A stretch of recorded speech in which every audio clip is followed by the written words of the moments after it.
Hello, my name is Melissa Gallo. I live in Miami, Florida, and this is the Heidi Roizen case.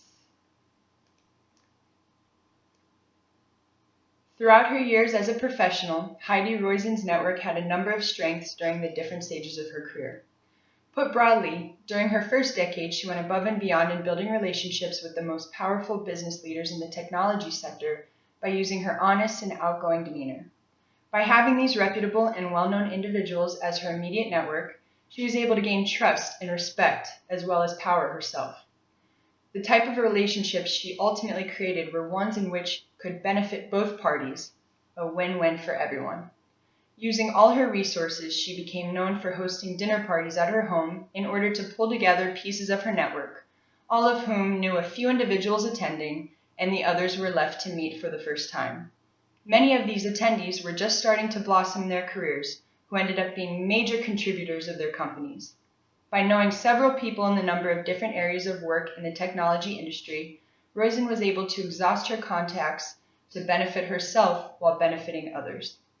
When applying for a position at Tandem, Roizen was able to obtain the direct phone number of the recruiter thanks to her friend who worked for the company.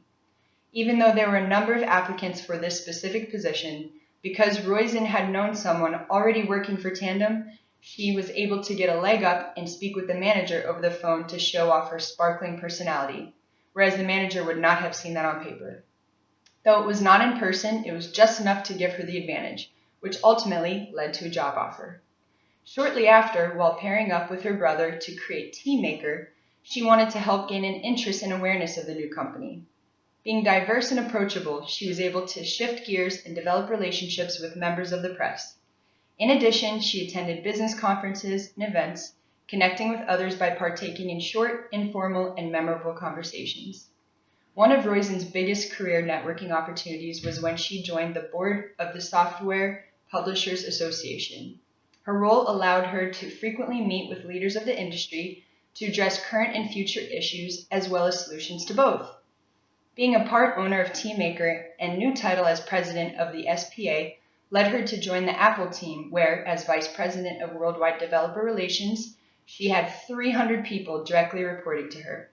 Because of her strong relationships with long-term networking friends and her consistency with them, she was able to call the major CEOs of the industry to trust her to stick with the Macintosh during their economic struggle of 1996. Roizen was able to call in these favors because she spent so many years living off of three things: having access to people, following through by being responsive, and consistency.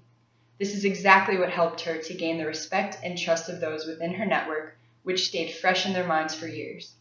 This is how she was able to continue to build and maintain her strong network. Her contacts knew that she was always willing to help them in return, as she had an open line of communication at all times. When she joined SoftBank shortly after, Roizen realized that she needed to help to keep her network growing, and therefore took an even bigger step. She started relationships with the leaders of other networks to be able to utilize other constellations if need be. She figured out how to keep deep and broad sets of individual contacts in order to contribute to her network in the best way possible.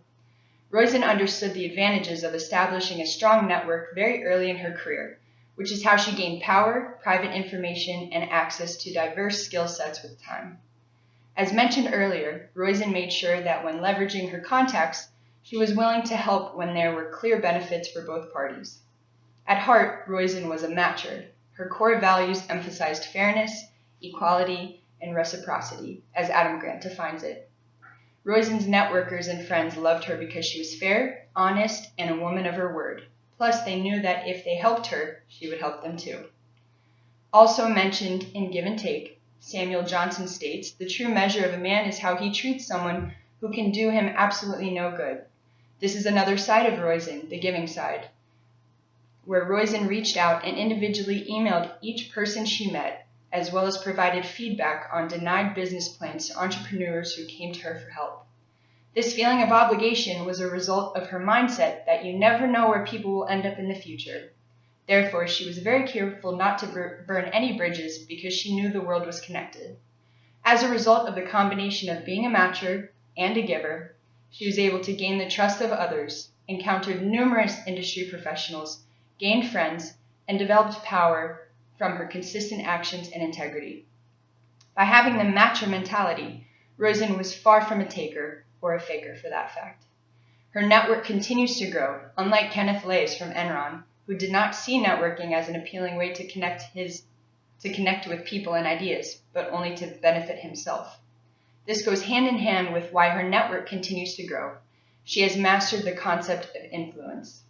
Her dominance, when she became CEO of Silicon Valley and president of SPA, were incredibly helpful for her image, where industry leaders saw her as even more confident and powerful. In addition, her earned prestige started quickly when she was revealing her honesty, kindness, success, and giving personality with those she networked with.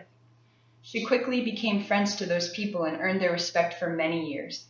While working for Apple during the economic hardship, the largest CEOs of the technology industry whom Roizen knew had still trusted her, and as a result publicly announced that they would be sticking by Apple, even though it was a very risky decision.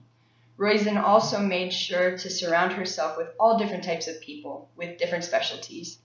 By attending industry conferences and events, she avoided the self-similarity principle by forcibly mixing herself with contacts whom she may not have met if she did not attend because of dissimilarities. Among all that Roizen does, she also functions as a super connector.